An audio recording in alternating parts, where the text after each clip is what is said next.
नाकाम लोगों की सबसे बड़ी गलत फहमी, खुद कुछ बदलते नहीं और उम्मीद करते हैं कि सब कुछ एक ना एक दिन बदल जाएगा। और जिंदगी का सबसे बड़ा सच, जब तक तुम खुद कुछ नहीं बदलोगे तब तक कुछ नहीं बदलेगा। और हम में से 80% लोग सारी जिंदगी इसी सच से भागते रहते हैं, क्योंकि वो अपने कंफर्ट जोन में इस तरह से फंस जाते हैं कि चाह कर भी वहां से नहीं निकल पाते।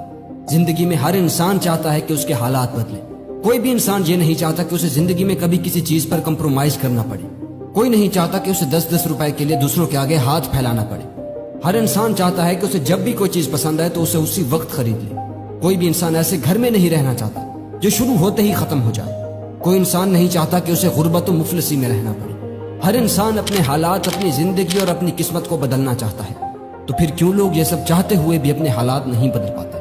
क्यों लोग मजबूर होकर वैसी ही जिंदगी गुजारते हैं जिससे वो नफरत करते हैं? क्योंकि या तो वो लोग अपने कंफर्ट जोन में इस तरह से डूब चुके होते हैं कि वो किसी बड़े काम की शुरुआत ही नहीं कर पाते, और अगर किसी तरीके से शुरुआत कर भी ले तो फिर कोई मुसीबत आने पर उस काम को छोड़ देते हैं, क्योंकि उन्हें दोबारा अपने कंफर्ट जोन में जाने का बहाना मिल जाता है। इसीलिए वो वहीं पर रुक जाते हैं। वो जीते तो हैं लेकिन एक जिंदा लाश बनकर, एक जानवर बनकर, क्योंकि एक जानवर भी तो यही करता है, खाता है, पीता है और सोता है। उसे ये परवाह नहीं होती कि दुनिया में क्या चल रहा है। उसका मकसद सिर्फ 2 वक्त का खाना ही होता है। और अगर आपका भी यही मकसद है तो फिर आप में और उसमें कोई फर्क नहीं मेरे दोस्त। कंफर्टेबल इंसान और जानवर में फर्क होगा तो सिर्फ और सिर्फ 2 टांगों का और 1 पूंछ का, क्योंकि आपका मकसद, आपका माइंड और आपका चीजों को देखने का नजरिया ही आपको दूसरे जानवरों से अलग बनाता है। लेकिन अगर आप अपने माइंड का इस्तेमाल ही नहीं करोगे, अपनी सलाहियतों को पहचानोगे ही नहीं, तो फिर आप कैसे एक इंसान कहलाओगे? मैं आपको एक छोटी सी एग्जाम्पल देता हूँ। एक मर्तबा एक महावत किसी हाथी के बच्चे को जंगल से पकड़कर अपने घर ले आता है और उसे एक जंजीर से एक दरख्त के साथ बांध देता है। वो हाथी का बच्चा लाख कोशिश करता है लेकिन उस जंजीर को तोड़ नहीं पाता। कुछ दिनों बाद उस महावत को एहसास होता है कि वो हाथी का बच्चा उस जंजीर से निकलने की कोशिश भी नहीं कर रहा। तो वो महावत भी उसे वहीं पर खाना पानी ला कर देता है, और वो हाथी का बच्चा अब ये मान चुका होता है कि यही कैद ही मेरी जिंदगी है। उसे जिस जंजीर से बांधा गया था, जहां तक वो जाती बस वहीं तक वो हाथी का बच्चा चलता था और उसी पेड़ के गिर्द ही चक्कर लगाता रहता था। कुछ सालों बाद जब वो हाथी का बच्चा बड़ा हो जाता है तो वो महावत उसे जंजीर से नहीं बल्कि एक रस्सी से बांध देता है, क्योंकि अब वो हाथी कोशिश भी नहीं करता उस जंजीर को तोड़ने की।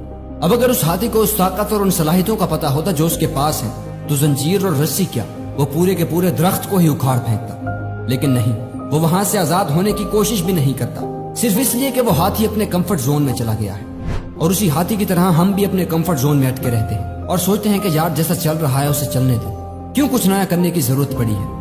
लेकिन उस कंफर्ट जोन में हम सबको कहीं ना कहीं इस बात का अंदाजा होता ही है कि यही कंफर्टेबल फीलिंग आने वाले वक्त में हमें जरूर बर्बाद करेगी। लेकिन इन सब के बावजूद भी हम सब इसमें जानबूझ कर अटके रहते हैं और अपनी लाइफ बर्बाद कर रहे होते हैं। लेकिन अगर आप अपनी लाइफ को बर्बादी से बचाना चाहते हो तो आपको अपने कंफर्ट जोन से निकलना ही होगा।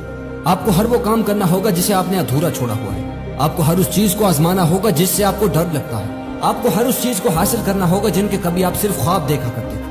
और ये तभी मुमकिन होगा जब आप अपने कंफर्ट जोन से निकलोगे, वरना आपकी आंखों के सामने आपके ख्वाबों को कोई और जी रहा होगा और आप कुछ नहीं कर पाओगे। सो get out of your comfort zone now.